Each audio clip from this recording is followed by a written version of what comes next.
folks, and welcome to another episode of Geekdom. I'm Will. I'm Alex. I'm Kev. All right, so today we got a couple different things we're going to get to. I think Kev's going to start us off with some interesting fashionable tech. Yes, I am. Today for you, I'm going to be talking about the Ray-Ban Meta smart glasses. All right, so Yes. What makes these worth getting? What does it do? What makes him smart? Oh, I'm glad you asked. Well, basically, they do all the same things as a smartphone would do. You can take pictures. okay. You can do video calls. Uh-huh. Yeah, you can actually do live streams from the glasses, Oh, wow. which I think is pretty cool. I'm not sure how that works exactly, but you can do live streams from the glasses. I like how you said that because I was really curious about the video calls. Like, do they just see my eyeballs? You know what? That's a good question. Or I is haven't, I haven't actually used a pair of hands on yet, Yeah. so I couldn't tell you. Like, is this... Mhm. Oh, sorry. I was gonna say, is it like a projector? That'd be dope. Are the lens like kind of like I'm- a serve as I like was- little I'm going projector to- screens? Think that maybe one of the lenses, you see the person in one of the lenses, and then the other side, they see you. But I'm Mhm. not sure if it's going to be your whole face or maybe, I don't know, like I said, maybe just your eyeball. Yeah, like I don't know. It seems, I don't know. If we have that like Halo tech, then yeah, that would be dope. Yes. But like, I'm thinking more so, it might be that you can activate it from your glasses, but you still have to use your phone, right? Because don't the I would- glasses like Bluetooth to your phone? Yes. I would kind of think it's like how sometimes you know how like Iron Man can take calls in his helmet, Yes. and like there's like a little picture like or something like Mhm. on either side of his helmet. I would imagine like the image or the video itself is like shrunk down that Like Possibly. a TV logo? yeah. Possibly. Probably about that size, but big enough that you can see the whole person and stuff. Another cool feature about these glasses, if let's say you were reading a book in a Mhm. foreign language, or you saw a sign that was in a foreign language, you can actually look at the sign and you can tell your glasses, look and tell me what the sign says, and it'll translate the sign for you. Now you see, that's useful. What I need is- that. What if it were to what if you were just like reading like a book in English, but like you asked it to like just read it for you, like basically like you look An audiobook, but a literal book. I guess, or like you just like activate the glass and be like, hey, read this to me. Well, the phrase would be look and tell me what that says, and I guess whatever you're looking at, it'll tell you what it Oh, says. it's like Hey Siri, and Yeah. then you can So it has to be like specified command. Okay. Yes. And then is this phone Apple only, Android only, dual Actually, compatibility? surprisingly, it's for both, for iPhone and Android. Well, I guess Ray-Bans doesn't really have a stake in either one, right? Mhm. And not to worry, if you wear prescription glasses, these Ray-Ban shades can be made prescription for you. Oh wow, Yes. that's actually pretty cool. Now, Yes. do we have like a release date? Do we have like a price? No and no. That's all right, I guess. I guess we're still a ways away from that. Mhm. Now, why is it? Because I mean, Ray-Bans isn't the only smart glasses, but why a Ray-Ban smart glass? Like, why did you like Ray-Ban? You gotta get the Ray-Ban one. Like, Well, I'm going to be honest. I take myself to be a designer guy, and Ray-Bans are the top of the line of designer glasses. So They are. that's enough for me. Oh. Now, is there anything specific to Ray-Ban about the tech, or is it just that, like, compared to other smart glasses, they just look good? Compared to other smart glasses, they just look good. Okay. Do you think like so like when these things become available to the public, do you think like instead of like everyone just like taking out the phone and filming in unison, like everyone will just have like the glasses on like Yes. in unison? Yes. I actually seen a commercial, and everybody went to a concert, and they took everybody's phones and gave them all the glasses, and everybody had to do it through the glasses. So it was pretty cool. Okay, that's kind of like a cool That experiment. sounds like it's probably out or coming out real soon then. Mm-hmm. It may be already out. It may already be out. I guarantee. I would imagine like close to Christmas time, honestly, Yeah. because would like that will smart. be like that That could very well be like the hot Christmas Yes. gift, honestly. I can see that. Okay, cool. Could they play music? Like, Yes. would you need? Could they like? Would you still need headphones, AirPods, anything? I, that I'm not sure, but being that the glasses come around your ears, they may be like kind of like built-in buds. Well, I mean, I've seen different tech or even clothing that has like mini speakers put inside. I Mini, once Like mini had, I have a speakers in hat. clothing? I have a hat that actually has a speaker in it. I once had a hoodie where the strings of the hoodie were earphones, and you put it in like that, and it looked like Yeah. you're wearing your strings in your ear, but it's really headphones. Where are you guys getting your clothes? I want to go to this place. I mean, literally stuff like that you can order off of like Yes. Wish or Temu or Yes. so it's definitely made in some part of Asia kind of a Yes. situation. But yeah, a lot of that tech is just it's Bluetooth connection, right? So they put a mini speaker. Usually you can feel that, but the inside is lined well, so you don't feel it. Like you can touch it, but you don't feel it on your head. And then they do the same tech for heated hats, gloves, stuff Mhm. like that. Yeah. Except in this one, they just put in like a speaker. So I'm sure like that sort of whatever would have like a little speaker port around the Mhm. ear or something. You could play it out. It probably doesn't insert, but it's probably just like a little small speaker. Yeah. Well, now I know what to add to my Christmas list and/or my disposable income list. You're welcome. Yes, thank you for that. Honestly. I don't really like that term disposable income. Oh, I'm sorry. It's not disposable. I wants it. I needs it. I use it. it's useful extra money. Like it's extra money, but it's not disposable. No. It's your rainy day fund. Yes. Yes. That's what I mean to say. Or snow and Aspen. Yes. If you're balling like that. That's a good one. Cool. Now, you said you're not sure about a price range. Right. If you had to guess, what would you think? Like Well, 2, 3, 4? being that they're Ray Bans, I would say I would guess anywhere from $299, $499. 499. That sounds reasonable. Yes. Now, how- Yeah, honestly, I was thinking it'd be And in like in I a would- 1,000 at least. I would assume that when they do be released, that they'll be available online at many different outlets. Okay, so not just Ray-Ban. You don't have to just shop on the Ray-Ban site. Like, you can course just get them on most online retailers. Yes. Have you heard about any storefronts talking about this or gonna have it? Because some people I need to see it before I buy it. My research, I didn't hear any particular names in particular, but one that did kind of stand out was Best Buy.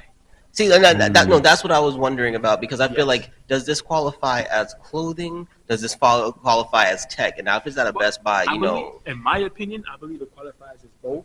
I mean, yes, but I mean, Business wise. yeah, like, am I selling it at Best Buy or am I selling it at Macy's? You know what I'm saying? Like, because then, it may not just be Best Buy. Macy's have But an electronics section? usually they don't. So then probably not. It'd have to be a really big one, but I would imagine a glass, They do have like a glass. shade. That's why. I would imagine though that like some of the bigger tech companies like say Google or Samsung, like they're after these Ray-Bans, these glasses hit the market, like they're gonna start their own clothing tech divisions. Like they're gonna see this and they're gonna replicate it. They're gonna be like, hey, these are good, but we got it better. We made a smart jacket. I don't know. Smart if that's smart coming- socks. How about smart socks? Smart socks, yeah. I don't know if that's coming quite yet. I think right now, even Google, right? Google with the smart glasses and whatever is pretty much I know when I first heard about it, it was the Google smart glasses, right? They've been trying to market their tech as fashionable already, competing with Apple's long-lasting branding. Mhm. So, they try to make their glasses seem cool and put it on whatever that. I don't think this is going to be a new creative road for them. I think they're just going to be having a harder, because you can get Ray-Bans doing something like this. You have, like I said, the stuff that you're getting out of Asia. I mean, we haven't exactly seen Louis Vuitton busting out a speaker on their bags yet, right? Not what I'm yet. saying? So I think it's a gray area where two industries, especially if we're talking in America, are going to be do we cross brand? Do we whatever? I think Ray-Bans is just kind of just we do glasses, smart glasses are a thing. Let's put our foot on it. So it's gonna be someone else first that's gonna be marketing it and doing a crossover before we get Google or no longer LG, but what I'm saying, a tech company really pushing that clothing agenda. I totally forgot about LG, to be honest. Yeah, I mean, most of the droids and everything, like we were talking about the other day, LG is not really a thing anymore, phone wise. Yeah, Well, I think they got bought out. I think I had the, Did they? I the mean, like last. last time I saw, they were just they just made household appliances Yeah, and TVs. they don't really do the you know phone stuff anymore. So Yeah. I just recently upgraded my phone. I believe I had the last LG phone. The last LG Because when I phone. went to the store and she checked she said, "You have an LG phone. They don't even make those you know anymore." what I'm saying? So So, I think I had the last one. Oh dang! You no, you could don't. have. I You got could one in have. my pocket. Oh, Yeah, there boy. you go. I'll bet you could. I'll bet you could sell those for like good money though. Maybe Yeah. if they're the last ones. I'll Mhm. bet like some like phone collector junkie would go crazy for him. Like maybe that guy has like those indestructible Nokia phones, Yeah. or those old Blackberries when BlackBerry was still making phones. Oh man, Nokia Blackberries is was the great. best, bro. I'm, Blackberries was classic. Oh, I mean, you're not lying, Classic. but nothing beats my old little Nokia that has like the all the like keypad. snake and the little whatever. I used to love those silly little games, man. Yes. Those are the best.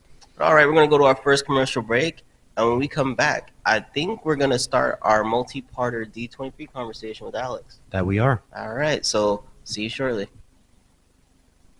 Come, let's play. LDM Radio. Come, let's play. Fun is what we crave. Let's go. You're listening to New York City's LDM Radio. Another long stretch of continuous music. Back into time. Flashback. Make my move, gonna live my dream, gonna make my New York City's LDM Radio.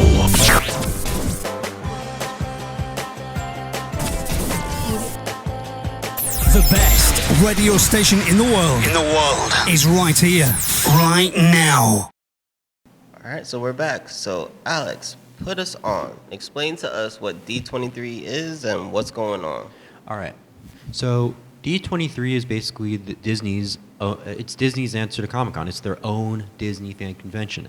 This is where they announce their upcoming movies, their upcoming shows, their upcoming theme park attractions.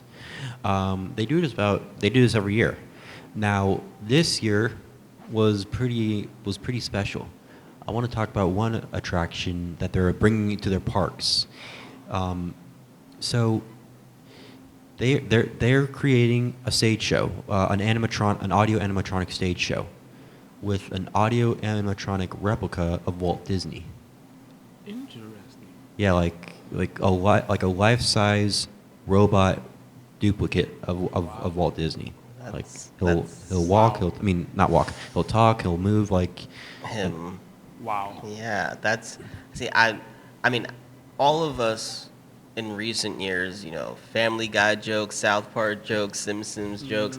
It's real questionable to be bringing that guy back. Yeah, I know what I'm mean, saying? not this is much of an argument, but I mean, I think they've been like building robot replicas of dead people for quite a while now. Like they have like a whole bunch of like robot replicas of presidents. They have like some robot replicas of they got one of Mark Twain. They got one of Ben Franklin, Frederick Douglass. I'm not trying to be a Disney nerd here. I just know. I just remember. I just know. I mean, here's the thing though, like him.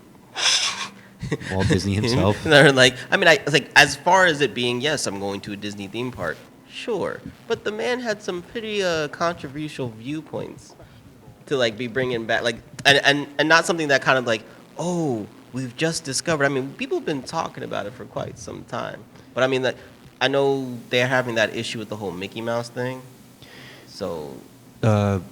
Which one? Just to be clear. I mean, they were the copyright or whatever on Mickey Mouse. The public domain thing. Yeah. That whole thing where they took the Steamboat Willie, and like the public domain ended, and now they're making like all these like low budget horror movies on it. Yeah. So like, I don't know if that's a part of why I don't think anybody's really going to be trying to use Walt Disney himself, all due considering his tainted whatever, but like, I mean, if you're gonna put the face of Disney and it can't be Mickey, you know what I'm saying? Like, Well, I mean, I guess I mean, now like so obviously there's two camps here. One side is like, oh, they're gonna make this life-like robot replica. That's so cool. They're gonna like they're gonna put like all the thought, heart, and consideration to it. They're gonna make sure like every little patch of whatever they use for skin is there. All the other side is like, oh, this is really weird. This is like the family his family is like, no, don't do this. I mean, I've found Well, his family don't want them to do it. I believe that's what I've heard. I mean, I mean, I will say though, whenever they make like a new robot and everything, they do tend to do it pretty well. Like the Navi shaman in the Avatar rides. That's like people.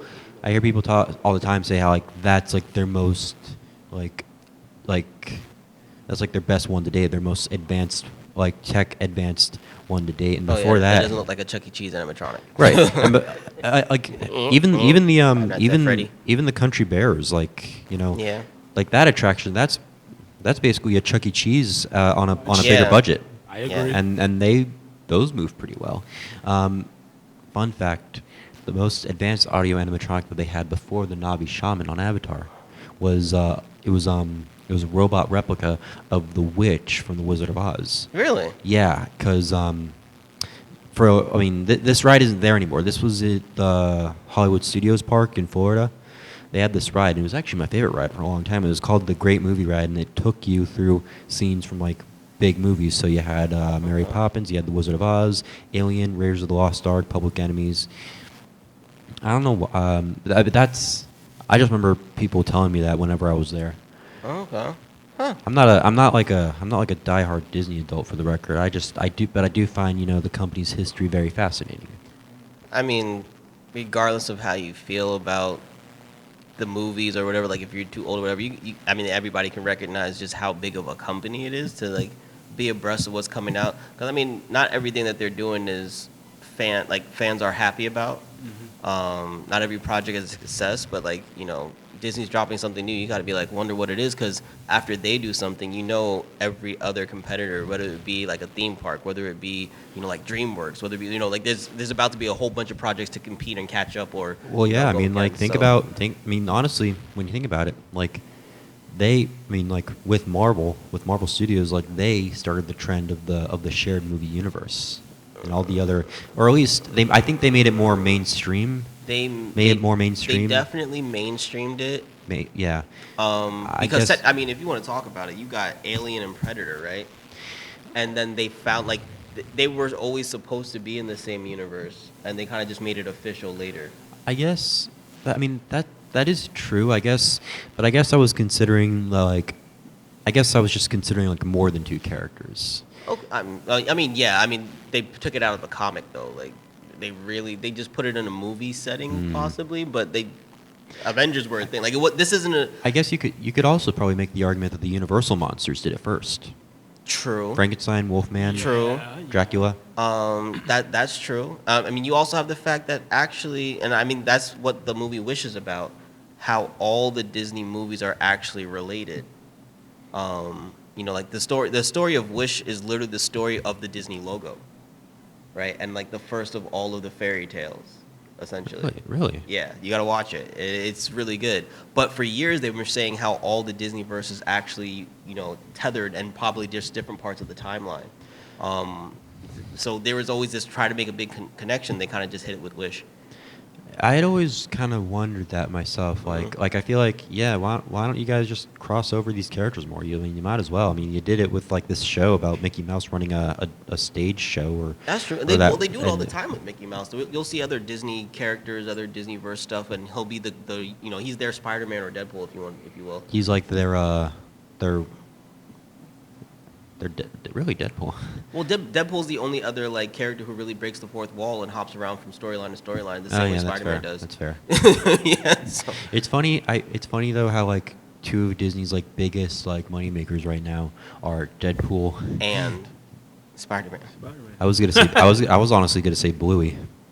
Bluey. Oh, you know what? Bluey. You're right. Bluey is big amongst little kids. Yes, he And is. like Bluey. and Disney has like Disney has like I guess like the American distribution rights. So so it's like Because that's what an Australian show initially. yeah. It's Yeah. made in Australia. Takes place in Australia. Well, I mean, if we're talking about it, Disney is what between Disney, Google, and Amazon. That's the world, pretty much. right? I guess it is honestly. Right. Pretty much. Is a one way, shape, or form. Yeah. You know, But I guess like in terms of like the big three media companies like Yeah. like you know the mascots, you know, you got Mickey Mouse, you got Bugs Bunny, I guess or maybe four Mickey Mouse, Bugs Bunny, SpongeBob, and the Minions. SpongeBob. Well, yeah, because SpongeBob is Paramount. That is Paramount. You're right. The Minions are NBC Universal. Bugs Bunny is Warner. So the fifth one, is there a fifth one? Because I feel like you should, you know, rule of five here. See, that's weird because what Paramount, Nickelodeon is a Paramount company, or did they just recently get bought out? No, I think Paramount's been a part, or Nickelodeon has been a part of Paramount for a long while now. 'Cause I don't remember Nickelodeon initially being a Paramount company, and before SpongeBob, they had Face. Literally, Face was his name. I've seen the face. They- It's very disturbing. Well, I mean, they make, I think it is. I think it's weird now because it's not even the original Face, and the voice is weird. But the Nick Jr. Face, that Yeah. like that host was the thing. I mean, SpongeBob's the face of Paramount. I think I don't know. Well, I mean, I would think so because like. I don't associate the two things together. Like, I get what you're saying, right? Because if Nickelodeon is bought out by Paramount, right, or Paramount's the parent company, however you want to phrase it, right? SpongeBob is definitely the face of Nickelodeon, right? But when we talk Paramount, I mean, these guys also have all the rights to Star Trek, right? Which means, like, what are we talking, SpongeBob or Picard? Like, you know Well, what I I'm mean, saying? I guess like You know? I mean like let's pit Paramount and Disney against each other in terms of like what each one has. Like let's say, I guess like Disney has Star Wars, Paramount has Star Trek. Right. Like Right. so it's like they both have like the big sci-fi they both Right. have a big sci-fi franchise. I would argue they are the biggest ones. Yeah, like and what does NBC you have like Stargate? Stargate. I think they do have Stargate. Yeah, you're right. I mean, I love Stargate. I too. gotta The I've, SG-1 anyway. SG-1, It yeah. gets a I've little never weird. watched them. I should eventually. At some SG-1 point. is worth watching. Atlantis. Did you like the Stargate movies? Yeah. I saw the Stargate movies before I watched the series. Actually, Yeah. as did I. As did Yeah. I. Yeah, They're. I mean, I gotta admit, they're pretty fun. I would also say that yes, I can clearly say Star Trek and Star Wars have built better overall universes. But if we're going to talk about the fact that this is a weekly episodic series as well, Stargate did it best out of all the Star Trek, sure, good, whatever. But I feel like their movies are legendary more so than. Well, Star Trek and Star Wars have done both, honestly, at this point. No, they have, but that's what I'm saying. Stargate, I think, is a better series than any of the Star Treks. Personally, to me, I think Star Trek made better movies. I think Star Wars made better movies. I haven't watched that much Star Trek, to be honest. I think like the last Star Trek anything I watched was the last couple of movies, this last trilogy with Chris Pine. Which was great, by the way. But it's just that I feel like Star Trek is very hit or miss per episode and very hit or miss per series.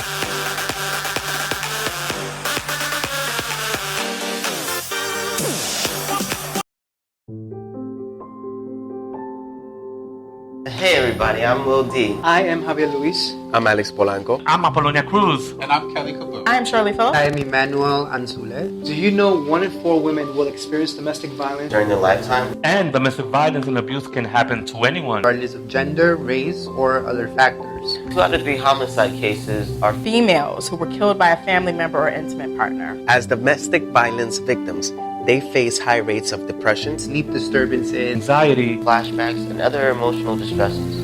And without help, witnesses of domestic violence are more vulnerable to become abusers themselves, thus continuing the cycle of violence in the next generation.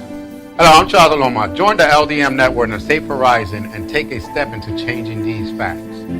So if you are or know someone that is being abused, please call the City Domestic Hotline at 1-800-621-4673. So that is 1-800-621-HOPE. Speak up, speak out, and make a difference. And just know that you don't have to deal with this alone. There is help.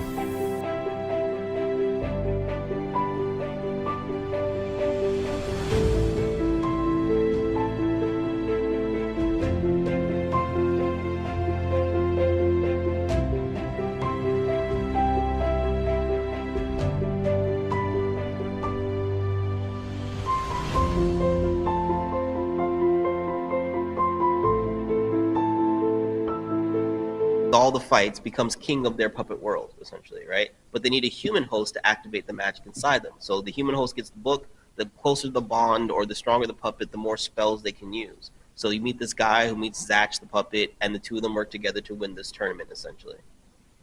Wow. Right, and it gets really complicated. Whatever, it's Bakugan before Bakugan. Right? Okay. It's really fun. And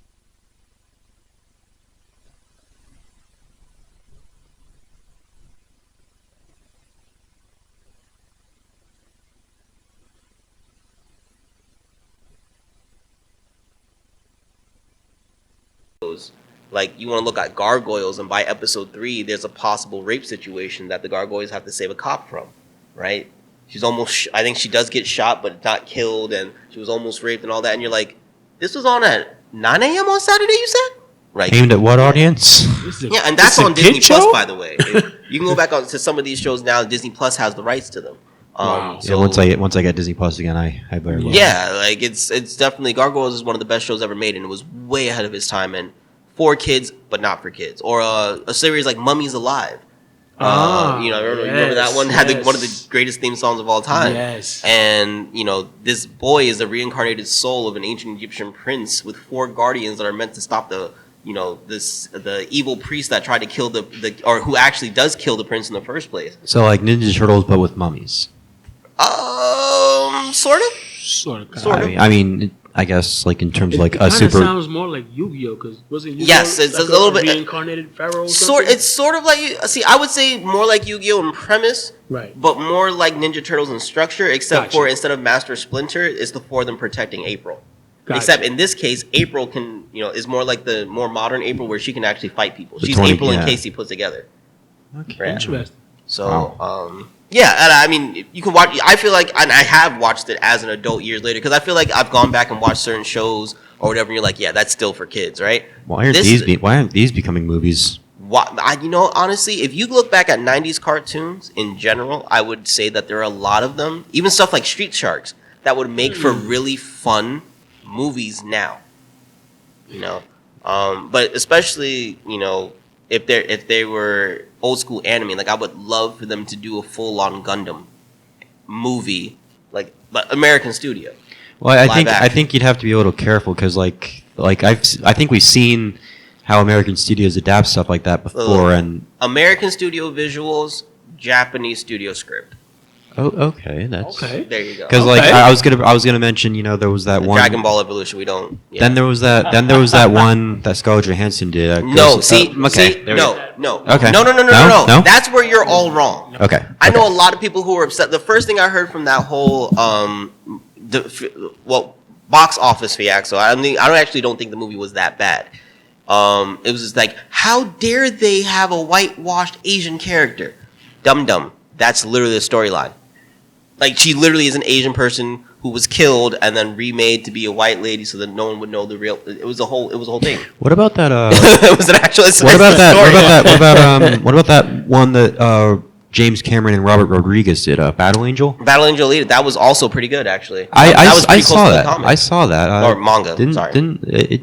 It's not bad. Honestly. It was good. I don't know why they didn't continue it, but yeah, Battle Angel Alita. I loved it. Honestly, I think it's because I think it's when like these movies don't make the numbers like the top brass want. That's when I think it's because, unlike Marvel, where people know I watched that cartoon, I read that comic. A lot of people, the series that they're pulling from, they're niche to a very specific demographic of even anime fans, and specifically an age group of anime fans, because there are a lot of younger fans who didn't even realize those movies were coming from source material. Well, true. I mean, honestly, and look, James Cameron helped make it. I'm sure, like, he could just go in there and be like, "Hey, I'm making a sequel to this movie.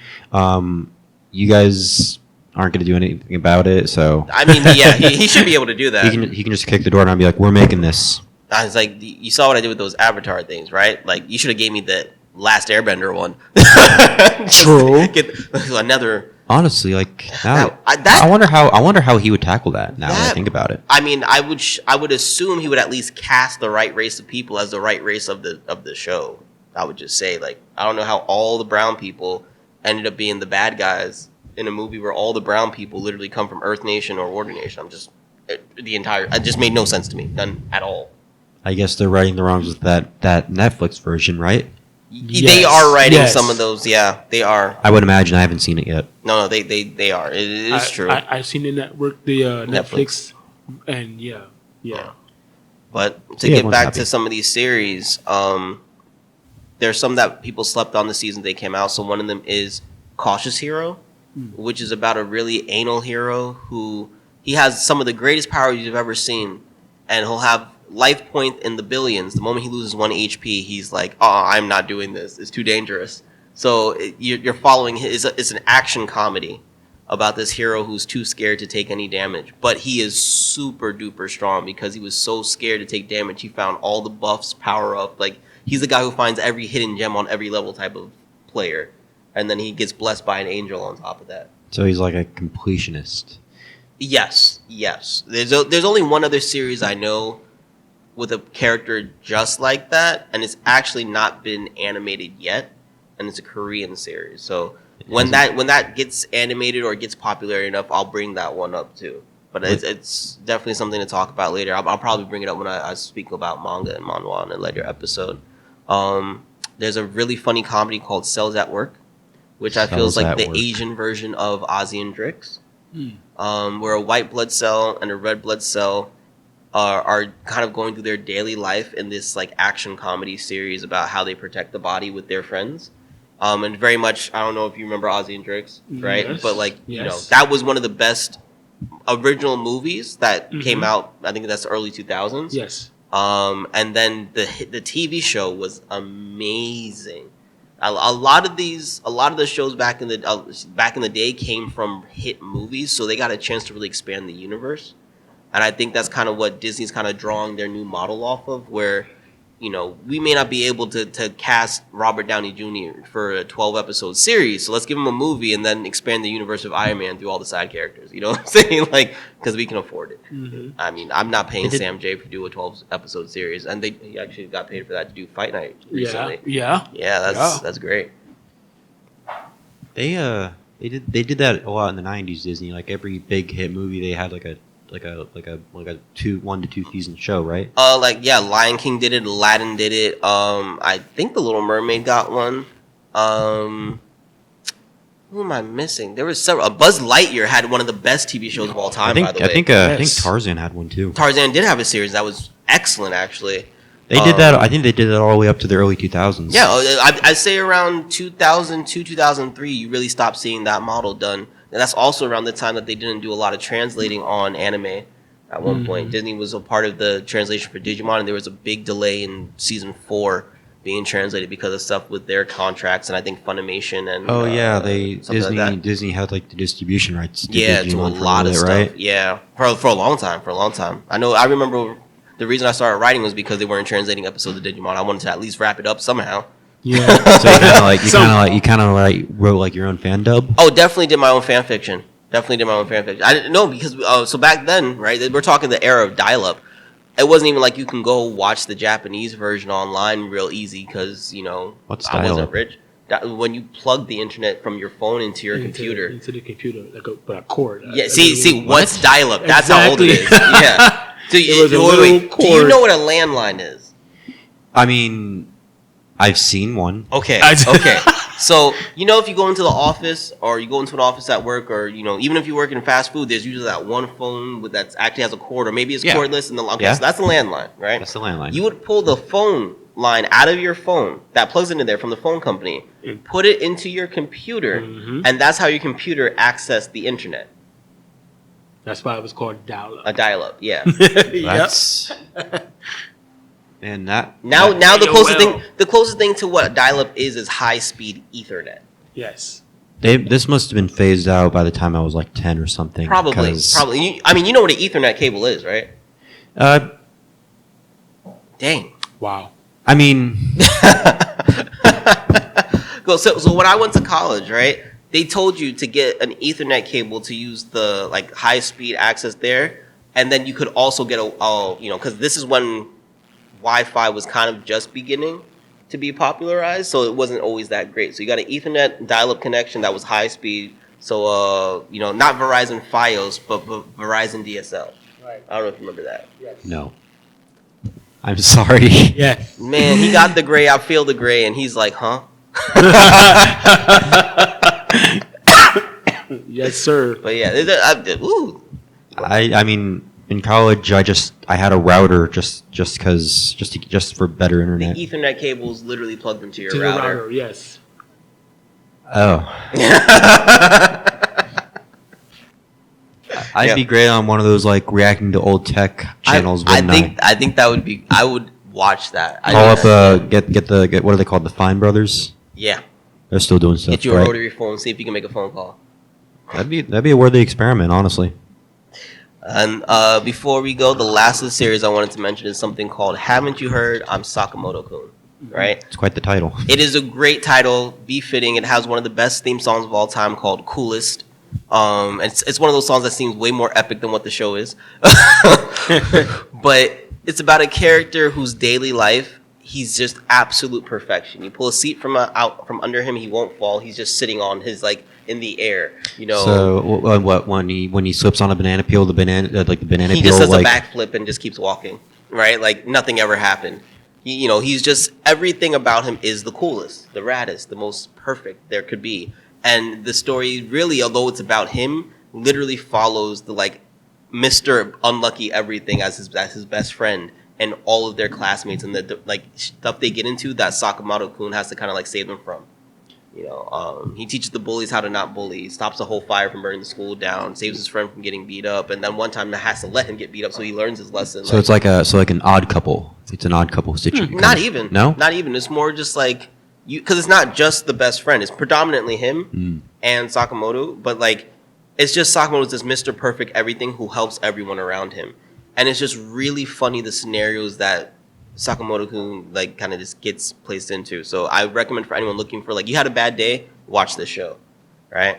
On that note, we're gonna go to our last commercial break, and when we come back, I have an interesting question for you guys that I think you're gonna enjoy. Ooh, interesting questions. All right. So see you soon.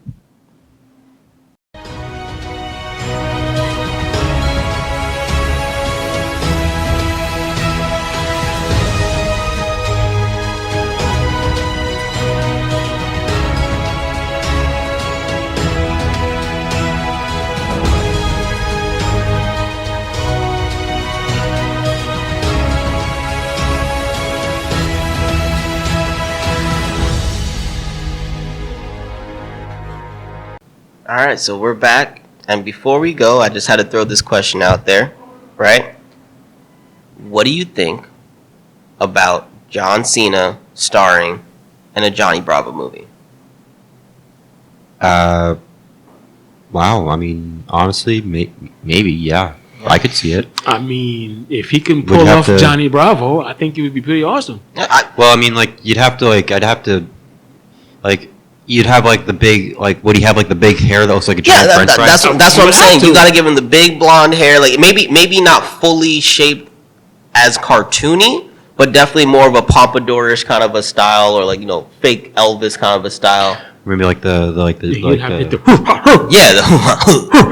least because remember how whatchamacallit, Mario kind of in the animated movie played, like, did the whole explanation as to why we did the accent, right? Yeah. Even if you let him do a moment like that where like he says, "Well, you expect me to be like hoo ha hoo" or something like that, like talking, but like he's pretty much just reprising the role. You can modernize it. Yeah. It could be about how he learns not to be a whole like wannabe womanizer, because that's the other thing. Johnny Bravo hardly, not never, but hardly ever got the girl, right? Yeah, he always got like.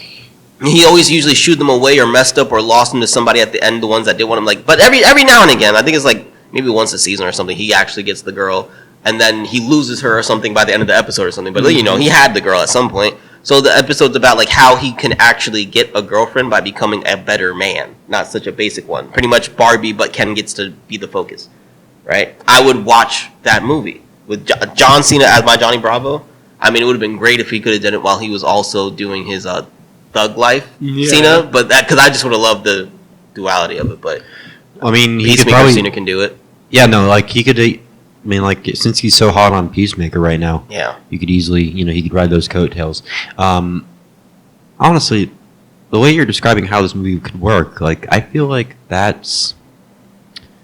lot of like movies based off cartoons could learn from that. Like, instead of like just recreating the typical situations the character is in, like on the big screen, like actually make the character go through like a real change. Well, I think it only really works because what is Johnny Bravo's story, right? In general, right? His general story is always chasing girls. Really, he's essentially that. And he like lives with his mother, right?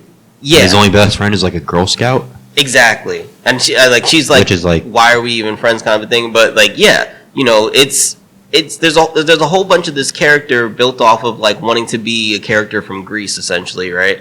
And kind of his attempt to kind of function. So that's generally just Johnny Bravo. So how do we make this one? How do we modernize it? How do we make it where people can appreciate a lot of the things in the from the 90s that are seen as taboo? So that way they feel that at least it's authentic. Mm-hmm. And then how can modern day people feel like this isn't offensive, right? So the character would have to have growth. I don't think you can necessarily do something like that with a series like Real Monsters, right? Or we also even As Told by Ginger. Well, you also don't want to like shove like all the like topical references down everyone's throats, right? Like you don't want this movie to be like, oh, I got to be like an influencer now, and like you just throw all the you just have them go through all the influencer cliches and references, like that will drive people away, I think. Right, but that's what I'm saying. Like, I feel like Johnny Bravo is the type of character and show that you could actually build a movie out of, right? Like, I don't know why they did Flintstones go to Viva Las Rock Vegas, but like in general, I could say the same about the Flintstones, right? They kind of just have that appeal of this, Stone Age family, but like Stone Age, The Simpsons is essentially, coming back from the Flintstones. A lot of that family model goes back to those old shows, right? So what could you do with them? Well, anything, because there's just a simple, this is a family, they're going to have to go through this like dysfunctional moment, and how do they get back together to remember that their family need to work together, right? So it writes itself to make any kind of script with it, because regardless of what people say about the movie now, they all went to go see it back then, because you're like, Flintstones is nostalgic to everyone, and it's fun, it's good casting. Maybe not the best script, but even now in retrospect, when you know it's a bad movie, you can still get a couple of good laughs out of it, Mm-hmm. I feel like this Johnny Bravo movie kind of writes itself.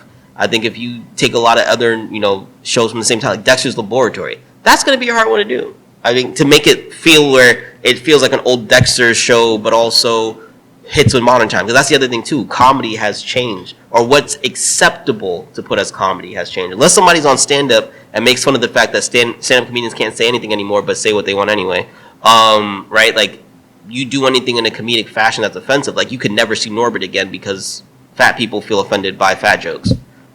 Not to say it was a good movie, but like, yeah, it's a whole movie full of fat jokes. It's not a great film, but that's just what it is. You couldn't do that now because of what happened to Norbit after he did it, right? You can't really do gross out humor. Right, and you would think that Eddie Murphy could get away with doing a movie of fat jokes after doing, the Clumps, after doing the Nutty Professor, right? Yeah. Especially when the whole point of that is to look past someone's appearance. You would figure that he does a movie with, this evil bad lady who just so happens to be fat, right?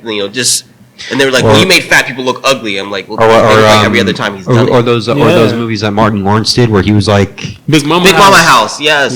Well, actually, I think they did redo a second one years later, and it just kind of... Because he's just being his stereotype has nothing to do with the weight. It has to do with, like, a southern, over-the-top black granny. He's like an FBI agent. He's going undercover as, this, southern black granny. That's literally what it's from, and the only reason he could do something like that is because he is black. Black people laugh at black people cross-dressing. And everybody goes, it's like Medea. So Tyler Perry made that socially acceptable. I was about to mention Medea, but then again, Medea is supposed. They're like that's an act. Medea is actually.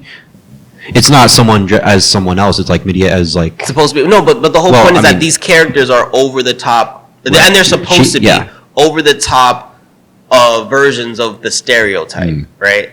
But he can get away with it because he himself is black. Like you couldn't even get what's the guy Bert Kirshner, who's known for being fat, to do anything similar. It just automatic racist, right? It's not the fat part; it's the racism that would be there. What about that? What about that Disney Channel show in the early 2000s about that family?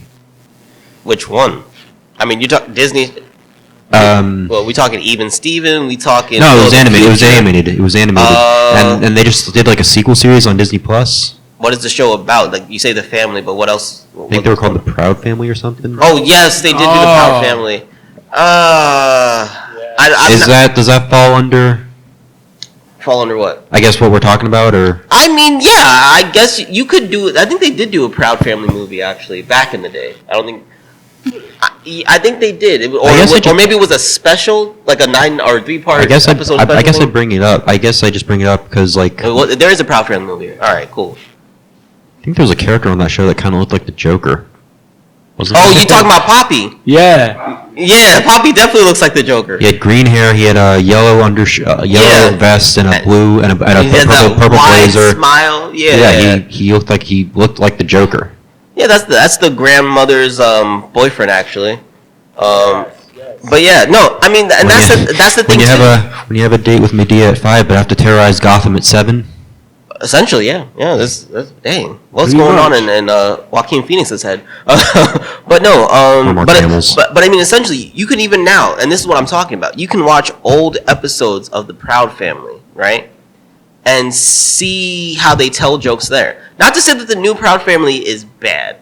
I'm not going to say that. I feel like the new Proud Family is still better than when they tried to do Coming to America 2. Right? Now, Coming to America 2 and Coming to America, stark difference. But I feel like the Proud Family series are a little bit closer in time, a little bit closer in comedy, still both to be more progressive comedy, right? Mm-hmm. And you can feel the difference between how much PCer it's gotten, right? I think in a sense it hurts some of these series, and I think that's why I'm so interested in this Johnny Bravo concept that was brought up, because I'm like, I get how it can be modernized to suit everybody. Well, on that topic of like the whole PC stuff, like I feel like people are kind of hopping off that train. Oh no, we're over being overly PC, but there's still things that are taboo. Right. And the way that comedy was delivered, even in as close as the late 90s, right, early 2000s, even like. I don't think we could even do scary movies the same. And I'm not talking about horror films. I'm talking about the scary movie franchise. The ones that the Wayans brothers started. Right, that we can't really even do the same sort of joke. Like, we couldn't do Date movie the same way. You can't do a Mel Brooks movie in this day and age. Exactly. Wow. You can't all of those jokes. Not even Spaceballs. No, you couldn't do a Mel Brooks style movie. You probably couldn't do a Dead and Loving It. Yeah, you probably couldn't even do like an Airplane style movie. No, you couldn't do Airplane. Or a Monty Python style movie. Definitely couldn't do anything blaxploitation. And they tried that with Superfly. But there's a lot of issues in that translated comedy where I feel like that also is a reason why a lot of these things don't hit the same way they used to, right? performance comedy stuff like that. It's supposed to be saying the stuff people want to say but can't, and then analyzing it when they can. You get what I'm saying? Like, why don't we? If, a lot of Spaceballs and stuff, they're saying the things that you're not supposed to say, or almost saying them, and it gets very controversial, and they still suggest it through some of the imagery if they don't say it verbally, right? To like that gray area, right? You know how many people couldn't stand watching a Mel Brooks movie now? They'd be so offended. So offended. And I'm like, but why? Why? Well, I think, was it Mel Brooks that they did that mini-series, The History of the World Part 2? Oh, yeah. I didn't see that. I think it's on Hulu. It is, but I don't know if it got as good reception, because I don't even know if he had that much involvement in it, to be honest. Oh, he introduced the show. Oh. Yeah, he introduces it, and I think it even wraps up the last episode, whatever the case may be. They might do another part to it, but it's just kind of one of those. You could feel how much more tame it was, but he found a way to make it entertaining. The thing is that if you've ever seen the original, you're like, this is good, but that was great. And I don't feel that way just because it's the original versus the sequel. It's literally just the time and type of comedy. What you can and can't say. There's still a handful of Mel Brooks movies I haven't seen, and I've seen a good chunk of them. Let's see, Producers, Spaceballs, Blazing Saddles. Spaceballs is probably my favorite. Yeah, no. Shorts is as big as mine. What a goof. That's the which is the one that's for the Fountain of Youth? Fountain of Youth. Or the Golden Chalice. It was one of those two, like legendary, whatever. That people are looking around for it. Are you talking about Monty Python and the Holy Grail? Monty Python and the Holy Grail. There we go. I'm like, you can't. I'm thinking like you can't do stuff like that. No, you can't. I mean, that's one of the funniest movies ever made. Hands down.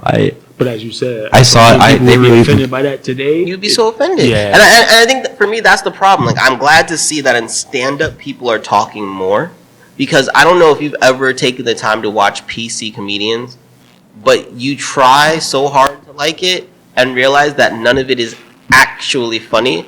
And most of what they say, I feel, is more offensive because of how, these are groups looking to be included. This is supposed to be inclusive comedy, right, where everyone can enjoy it. And honestly, I feel like they all have their comedy to such a niche group that you either don't get all the jokes, you're offended by some of the jokes because you're normal or regular or hetero. And I'm just like, why is it, you're trying to say we're all people, but we're not. I guess that's why we're different because we're not different. I guess as a black guy. I guess that's why Netflix has so many comedy specials. We're all the same because we're different. Exactly. I mean, I think that's while we're on the topic, I think that's what Dave Chappelle said best. Is like, I know some people are offended by what I'm saying, but here's the thing: I'm making fun of everyone equally. You should feel more a part of the group when I include you in the comedy, rather than feel like I can't talk about you. Right? And that's what I'm just like, that's kind of the point, right? We're going to love everyone equally. We're going to hate everybody equally. Who's different? You know what I'm saying? Exactly. At the end of the day, we all know stereotypes are stereotypes. They're based in truth, but they're not truth, right? You met that one person who fit the bucket and whatever, and then we all make fun of how dumb it is. Mm-hmm. I mean, except for things like black people like chicken. I do. There you go. I do. See? But it's not just black people, but yeah, we like chicken, right? So, anywho, that's been today's episode. I'm Will D. I'm Alex. And I'm Kev. We'll catch you guys next time.